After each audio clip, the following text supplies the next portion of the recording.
মহিলাকে ব্যবহার করে নিষিদ্ধ দ্রব্য পাচারের নতুন পরিকল্পনা ভেস্তে দিল কাছাড় পুলিশ। পুলিশের তৎপরতায় ধরা পড়ল বড় পরিমাণে সন্দেহজনক নিষিদ্ধ দ্রব্য।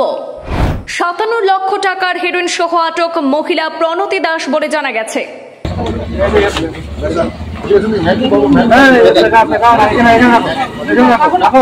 কাছাড় পুলিশের ড্রাগস বিরোধী অভিযান অব্যাহত রয়েছে। জানা গেছে, গোপন সূত্রে খবরের ভিত্তিতে কাছাড় পুলিশ কাছাড় জেলার অন্তর্গত মাছিমপুর অরুণাচল এলাকা থেকে প্রণতি দাস নামের এক মহিলাকে আটক করে। তার কাছ থেকে 10টি সাবানের বাক্স ভর্তি 114 গ্রাম হেরোইন বাজেয়াপ্ত করা হয়।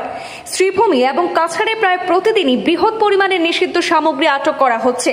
পুলিশের চোখে ধুলো দিয়ে পাচার করা প্রায় দুর্বিষহ হয়ে উঠছে, যার কারণে এখন মহিলাদেরকে ব্যবহার করে অবৈধ পাচারকারীরা তাদের সেই ব্যবসা কায়েম রাখার চেষ্টা করছে। কিন্তু মহিলাদেরকেও ব্যবহার করে পুলিশের চোখকে ফাঁকি দেওয়া যাচ্ছে না। এদিকে আজকের এই বাজেয়াপ্ত করা হেরোইনের বাজার মূল্য আনুমানিক 57 লক্ষ টাকা হবে বলে জানিয়েছেন কাছাড়ের senior police super Nomal Mahata.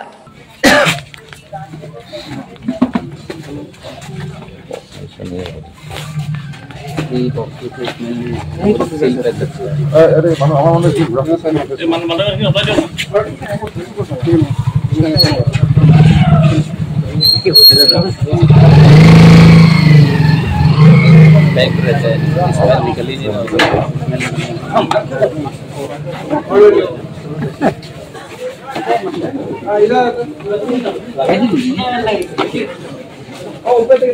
खोलो खोलो पूरा खोलो, फटाफट जल्दी।